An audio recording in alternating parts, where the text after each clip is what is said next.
Hey everyone, as I proceed to bash into my own table, welcome back to the second part, and probably final part, for the Arx Vaporum lockdown lore. We're going to read about all the other creatures that we did not read about in the first one, assuming I can remember which ones I read about in the first one. I think for the first video we had read about all the different types of drones and spiders, and all the types of insects and rats, criers as well, that existed within the Arx Vaporum tower that we've seen here in Arx Vaporum Lockdown.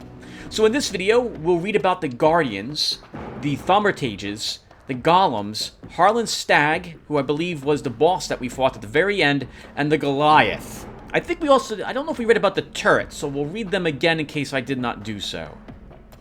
As with the previous video, I'm going to ignore the creatures' defensive and offensive statistics, because I don't think you guys are going to care about those ratings at all. But we'll read everything else, and then that'll wrap up the lore series. I'm going to put this into its own video playlist of just 2 videos, but I'll also add these to the ending of the Vaporum Lockdown playlist on my channel. So this way it gives you something to listen to all alone, in case you don't want to actually have watched accidentally through the entire Vaporum Lockdown playlist. And I don't know, for completion's sake, would like having this alone, but I also want to attach that playlist as well. You guys don't really care about that. Let's go ahead and get started with the reading, shall we? And we'll start with the Assault Guardian. The Assault Guardian uses a rifle to attack from a safe distance, dealing heavy physical damage. If you try to get personal with him, he will kick you away, dealing minor physical damage before briefly stunning you. You can either outmaneuver him, avoiding going face-to-face, or simply use ranged firepower yourself. The Supreme Bureau commands several specialized units that protect facilities owned by state apparatus. Among them is the Supreme Bureau Project Security Unit. Civilians sometimes call them the Guardians. The Guardians are hand-picked, and only those able to work under heavy duress and carry out orders without question are allowed in. The standard gear consists of a rifle or shotgun, protective vest, and a specialized combat suit. Record: AV Fumium Interaction with Human Biology Study. Author: Wright, Substance Field Researcher. Notes: Fumium seems to react with human tissue in a violent fashion. We can observe these burns in the subjects working at the fueling unit, who were exposed to raw liquid fumium in an incident during the replacement of diesel propulsion with fumium-based solutions. Experiments with the healthiest of the subjects, volunteers from the ranks of the Guardians, yielded very interesting results too. Fumium interacts not only with the physical, but also the mental side of the subject. The changes in biology are, however, much more striking and severe. The latest observations showed that the subjects are able to follow a set of commands dispatched via a mental amplifier. They also suffered from breathing difficulties and were falling into anaphylactic... Wow, I can't pronounce this. I got so close. Anaphylactic shock, causes of which are not yet known to us. We solved the problem, partially, using a special helm and hermetic suit with circulating fumium gas. The subjects are, however, locked up in this retentive helm forever, as they are not able to breathe unassisted in our atmosphere anymore. The music stopped. I'll be right back. Alright, there we go. The Heavy Guardian. The Heavy Guardian uses his massive warhammer to smash into anyone who dares to face him, dealing brutal physical damage. If he cannot get into melee range, he will stomp the ground, dealing medium elemental damage around him and confusing any enemies hit. Avoid his brutal melee attacks, and only go near him when he has recently used a stomp attack. Otherwise, keep your distance. Lore. Record: AV Fumium Interaction with Human Biology Study. Author: Wright, Substance Field Researcher. Notes: a small percentage of subjects exposed to the substance also go through a significant change in physical appearance. We don't exactly know what causes this growth, whether it's the direct interaction of fumium with the subject's biology, or we are completely missing something else in the research. We have recorded a similar effect in a few control groups of roaches. Jane, Biological Analysis of Roach Populace Fed with Fumium Food, page 20. With the human subjects, the effect is mostly the acceleration of muscle growth, as well as the enlargement of the skeleton. Understandably, such a subject loses its natural agility, but gains inhuman strength, which is further multiplied by the Fumium device. When this Hulk stomps the floor, you can actually feel the tower shake in its bones. If such a force was applied to the brickwork parts of the tower, we're pretty sure it could seriously disrupt the stability of the construction. And the Flamethrower Guardian. The Flamethrower Guardian uses his flamethrower to deal heavy continuous fire damage in front of him. He can also set the ground on fire, deploying the flame in a cone shape, dealing continuous fire damage. Both of these attacks apply a burning effect. The Flamer is tough and lethal, but also slow. Use that to your advantage, be quick on your feet, and let him run around in circles while chipping away at him. During some projects, sometimes certain elements of it can get out of control. That's the natural part of any research, but the progress cannot be halted. In such cases, the Supreme Bureau, or rather its Project Security Unit, dispatches highly specialized units trained to contain and clean up any mess caused by scientific research. These men are equipped with fire-resistant armor and a flamethrower that can clean and sanitize any contaminated zones. Record: AV Fume Interaction with Human Biology Study. Author: Wright, Substance Field Researcher. Notes: we put subject OBPP-02 to the test to prove our hypothesis of using Fumium as a protective layer against adverse natural effects. As a member of the Guardian unit, the subject was a perfect candidate. The first fire tests weren't positive. The subject suffered third-degree burns all over the whole body and was slowly dying. We therefore changed the composition of the Fumium emulsion several times and applied it to the dying subject. On a microscopic level, we could observe Fumium crystals forming over the burned skin as some sort of protective coating. By subject OBPP-04, we were already seeing signs of increased resistance to fire. Combined with the equipment, he basically became invincible to extreme heat or any burning effects. To accommodate this, we also had to adjust the Fumium helm. I really like the helmet, actually. It looks really eerie in a way. Makes me think he doesn't really have either a head, or even his suit of armor he's wearing is greatly, not exaggerated, enlarged. That he's like in some sort of power armor. It's not really that, but I think you guys know what I'm getting at when I look at him.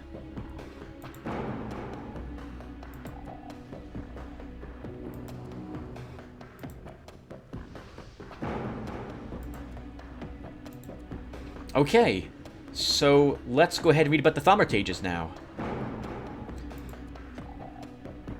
Dazer Thaumaturge. The Dazer Thaumaturge uses the power of his mind to sap the life out of you, dealing physical damage while healing himself. He can also disrupt your rig telepathically, rendering it unable to use thaumaturgical gadgets and dealing continuous physical damage. I did not realize that was even something that was happening to me. Avoid being in a direct line with him for any longer than necessary to limit his offensive options. Figuring out the chaotic nature of his teleportation movements is the key to success. As all Thaumaturges are quite frail, you can also try to just go head-on and blast him with everything you got to completely eradicate him before he can even become a threat.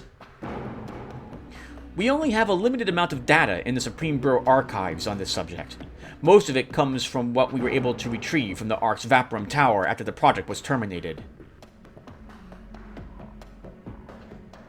Interesting. In general, we know that these individuals are equipped with thaumaturgical rigs and portable headset amplifiers. Their organisms were involuntarily exposed to Fumium, which caused them to gain or improve parapsychological abilities. This is the first... I guess it would make sense, right? Marcus Wright... The spoilers... Actually, let's not do this. Okay, no spoilers here. Laura Wright's personal diary, but beyond what we're reading already. Notes. When Liam Howe from the audio analysis team came to me many weeks ago with his theories on how the Fumium core wants to communicate with us, I thought he'd just gone crazy. But today, I can see everything in a different light. The song of the stars that speaks to me, advising, whispering, all that knowledge at our fingertips. I had an idea to help the song grow. It could saturate our reality and become something... I don't know. The first experiment with a live subject seemed to be successful. I put one of my assistants to sleep and applied a portable amplifier onto her body. Fumium took roots in it, and I could feel every part of my own body reflect the presence of the song. The subject did not resist. She was easy to submit to my every whim. Amazing. And then her ability to confuse adversaries, scramble their mental focus, and disrupt the operation of Fumium-powered devices. The experiments must go on. Progress above all, sure, but I feel there is a groundbreaking change in store for us all. Waller thaumaturge. Though they actually look a little different. I never noticed it. The coloring is darker on the Waller, and he's got a T, like the Hammerite hammer on his helmet. Apart from the lifesteal attack all thaumaturges possess, the Waller thaumaturge can also create Fumium barriers, or walls, to limit your movement and block your attacks. However, he can attack through the wall himself, which makes him almost invincible in narrow hallways. Avoid his direct attacks, and move around the wall to avoid wasting ammo or energy.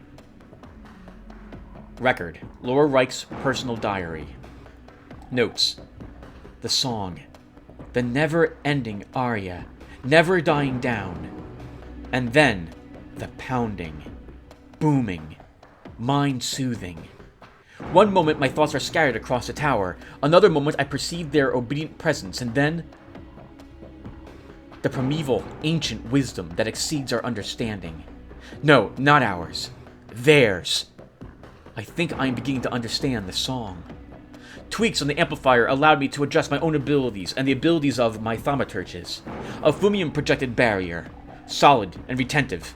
Its only weakness is that it can only be created in an environment where Fumium is already present. But all of that can be changed. Fumium must grow. And the illusionist? Oh, the helmet is definitely more advanced looking here. Grander. As with all other thermitages, the illusionist can also sap life from you, but his apparent strength lies in his ability to create illusions of lesser automatons and organisms.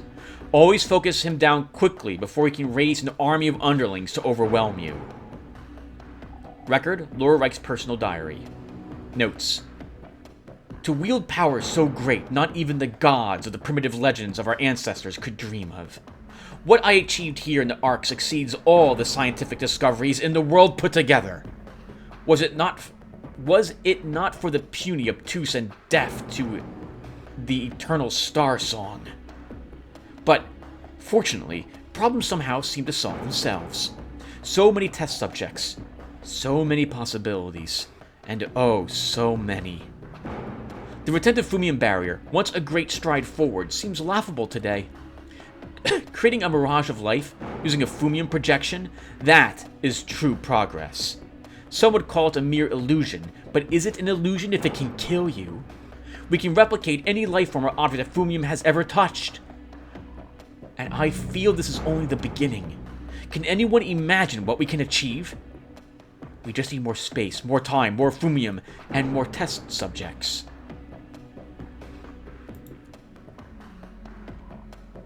Alright, let's read about the two turrets next. The cannon turret. The cannon turret fires salvos in the line, dealing heavy physical damage. As it takes a significant time to reload, you can use the downtime to attack without fear of retaliation. The security turret, AL 5-inch CQ Bennett Cannon Turret Mk1, is the de facto standard in personal defense systems. A fully automated sensory system, using a static grid installed around the turret, allows it to recognize threats or intruder organisms in its vicinity in a full 360 degrees. While its massive cannon is powerful, it is still, due to construction compromises, slightly less effective than more modern models. The one glaring downside is that the turret cannon cannot aim up or down. Therefore, it is mostly used in close quarters to safeguard hallways, passages, and smaller rooms, where multiple turrets can be deployed to reliably monitor the space. Many industries make use of these turrets, as they are relatively inexpensive to produce and maintain. And the flame turret? The flame turret constantly rotates, spewing flames all around it, dealing heavy continuous fire damage and administering a burning effect. The only way to beat it is to move between the flames and avoid getting caught on fire. It is, in fact, I know you guys don't care, but its durability rating is invincible, so it cannot be killed. The defensive system, Alden and Anderson Flame Turret Mk3, is based on industrial thermal devices, mostly used in metalworks and more specifically, steelworks. You know what that's occurred to me? Would have been neat if there was like a boss spider you had to fight, which had this on its back. Like a mini-boss, and so you have to constantly be rotating around it. Maybe this turns more slowly? That would be a really frustrating but fun fight, I think. During the years of war, factory owners would often refit such devices to serve as defensive mechanisms to protect their property, especially in or near territories occupied by rebels. During raids, the rebels would often find these homemade traps extremely annoying or even impossible to deal with. After the war, a certain Elliot Curtis took this idea and improved upon it in order to patent it in the Alden and Anderson Arms Company. Shortly after demonstrating the first prototype, the company secured a lucrative commission with the Supreme Army. The Army and the Supreme Bureau used these flame turrets in their secret facilities as a second line of defense. Alright, let's read about the Golems. The Firewave Golem. The Firewave Golem uses its heavy hands to attack at melee range, both in front of it and at the sides, dealing brutal physical damage. It can slam the ground, creating explosions in a cone-type shape, dealing heavy fire damage and administering a burning effect. At a distance, the Golem will unleash a wave of fire in a line, dealing fire damage and again administering a burning effect. The Golem has many ways to hurt you at melee range, so take your time. Attack when it's on the move, and avoid staying in a direct line of fire to him. Heavy automatons are a technological wonder of our age. The basic models produced by the Supreme Bureau are used for heavy lifting in many sectors, and mostly in construction work, docks, and as security units. Their tireless labor and tremendous strength make them invaluable and very useful. There are several models in production right now, and more blueprints and patents are waiting in the Supreme Bureau archives. One of these models, awaiting approval, is the Mk3 Av Blacksmith Golem, nicknamed the Firewave Golem. The Arx Vaporum series is based on the older but reliable Kakenot Mk1 loading golem. However, the base steam propulsion system and Kempelen's control core were replaced with modern Fumium technology. The Firewave Golem finds most use in steelworks, forges, and large-scale construction projects. Simply, wherever brute strength is required to lift and carry heavy parts, but cranes would be too cumbersome and time-consuming to set up. The main difference of the Arx Vaporum series is the use of Fumium-saturated steel in the base skeleton and the Fumium propulsion system. The Golem's sturdy arms can be tailored to emit massive amounts of energy converted into heat or small controlled explosions, giving it further useful applications. Looks like a warjack. Looks like one of those Kador warjacks. They're heavy jacks. Yeah, I'm referring to the War Machine miniature game. The Magnet Golem. The Magnet Golem is very similar to the Firewave Golem, but replaces the Firewave attack with a magnetic pull. It will pull you towards the Golem and stun you briefly, subsequently followed by a brutal melee attack. It is crucial to avoid staying in a direct line in front of it, as getting pulled in means taking guaranteed damage. Otherwise, the tactic to beat it is the same. The Magnet Golem, type label Mk3 Av, is probably the most significant piece of work by the decorated Chief Engineer Hendy Runcraft and his team of the Arx Vaporum. In the archives, there are news articles that celebrate his Magnet Golem constructing the Great Bridge across the Brennian Bay, connecting Capital Island with Northwood Island. The main difference from the Mk3 Firewave Golem is that the Runcraft Morris coil made of Fumium alloy installed in the central part of the Golem body. The coil, along with the specialized structure of the inner shell, can generate a strong directed magnetic field. This function allows the Golem to move metallic objects at great distances without even touching them or wasting time walking around. Multiple Golems can be used to form a magnetic chain to move heavy objects at an incredible pace. This is especially useful in construction of tall buildings, industrial halls, or large military bases. The latest experiments show that it is possible to calibrate the magnetic field to affect even non-metallic objects. It seems that, on a molecular level, there is an interaction between the fumium crystals used in the skeleton of the automaton. Alright everyone, the final two are the bosses, so let's go ahead and take a look at these guys. Harlan Stag. Quite a helmet he has on him. Harlan has achieved the status of a Grand Master among thaumaturges. His life-stealing telepathic attack is much stronger than that of most common thaumaturges, keeping himself healthy while sucking life right out of his enemies. He can plant crystalline mines around himself, dazing anyone who steps on one, making them unable to use gadgetry and taking heavy damage over time. He goes one step further by being able to create indiscernible copies of himself in a flash. Not only is this very confusing, the illusions retain the life-stealing attack, but instead of themselves, they heal Harlan. I think this fight would have been tougher and maybe better if you indeed could not tell which one was the real Harlan when he had done that, because we could tell they were exact copies. Maybe in a hard difficulty level you can't tell. Harlan Stag comes from a well-situated family of island financiers. Despite not being of noble origin, the Stags had strong connections to the old imperial regime. After the revolution, this proved disadvantageous for the whole family, especially in the eyes of the Supreme Bureau. However, thanks to its vast resources and contacts, the family managed to avoid most repressions.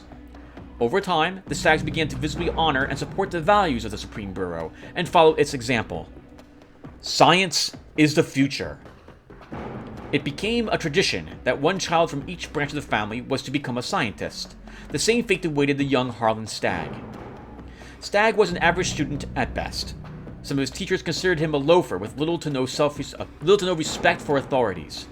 Thanks to the pressure and funding from his parents, Harlan still managed to get to the Supreme Bureau University, where he studied physical metallurgy.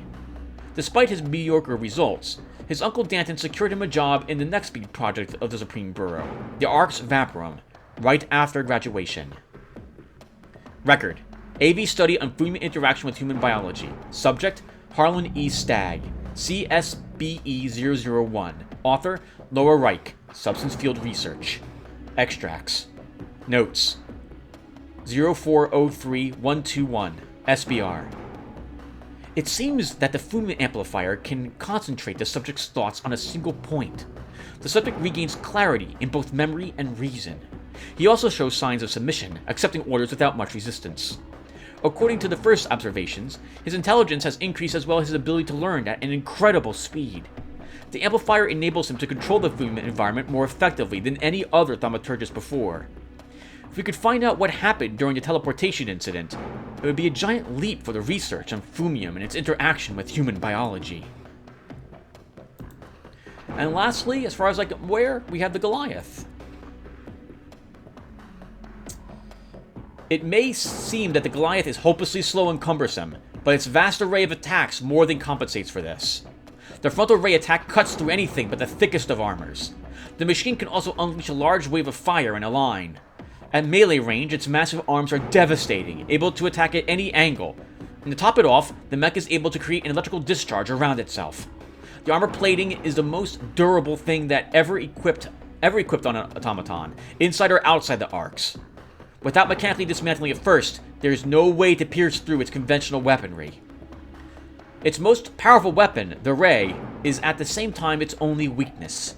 When redirected against itself, sure, the Goliath's armor can withstand the force, but it will still overcharge the hydraulic system, making the machine vulnerable for a short time, exposing the fuel parts on the rear underside. Oh, okay, so we were supposed to go around and attack it from the back. I was just pummeling it with everything I had on the sides, and then the front, because it didn't look like it mattered very much. Okay. We'll know for the future if I ever do play the game again. SBHHDV33AV2X. The Supreme Bureau heavy-duty vehicle might seem like an automaton, but it is a vehicle manned by a single pilot. It has neither autonomous decision-making units nor other technology enabling automatons to act on their own. So it's like one of those walkers, right, that the Imperial Guard uses. The predecessors of this vehicle belong to the military technology series developed and used by Supreme Bureau during the war against the rebels. The Supreme Bureau heavy-duty vehicle 01X model was a steam-powered armor-plated fighting vehicle with heavy weaponry. The 01X, however, was much bigger and heavier thanks to the steam power that was also used in the later generations. After... wait, I'm confused. Where am I? After the war, the model was modified and redesigned to perform civil tasks. The SBHDV-C2 model and the following models were frequently used for building colossal constructions in inaccessible places and usually accompanied by construction automatons. One of the first diesel prototypes of the military model, 31X, was transferred to the engineers of the Arx Vaporum project, where it was completely rebuilt under the command of the chief robotics engineer Runcroft. The basic model was dismantled, most of its parts were replaced by new Fumium alloy parts, and the power system's driving unit was changed from a combustion engine to a slow discharge of Fumium batteries. Wright had this model equipped with the technology derived from the thaumaturgic helmets that she had developed herself.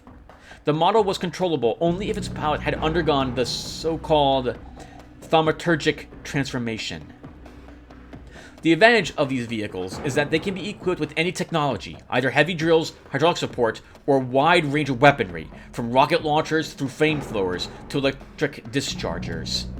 The SBH-DV-33 AV2X model has a strong Fumium-powered ray projector that formerly served to excavate tunnels and drill into solid materials. This version is much stronger and deadlier when used inappropriately. Alright everyone, and that does it for us. That is all of the lore. Let's take a look at what the Automaton does really quick, and then we'll be calling it a session. Oof. So it's like a... okay, so it has a backhand. Oh, I see, that's attack 2. Oh, and it shifts in that position after it does that. And then it has an uppercut. I assume that knocks you back if it does hit you. Right, okay, yep, it can do its backhand attacks in either direction. There's its electric discharge all around it. Oh, I like that the arm, yeah, you can see that the arm, the weapons on its side, you can see them shift up, cover its hands, and as it pounds down. I like that effect.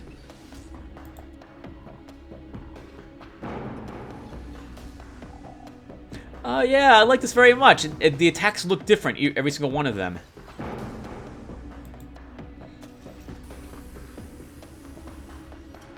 I guess it holds that. Okay, so there's a time limit on the laser. Alright, everyone. So thank you again for watching this. That will wrap up the lore series. And if you're watching this in the normal Arx Vaporum Lockdown playlist of mine, then what follows is the review of Arx Vaporum Lockdown, since I just finished the game. Otherwise, thank you for watching this playlist. Hope it was entertaining to listen to, and I will see you guys in whatever else you decide to watch. Assuming it's one of my videos.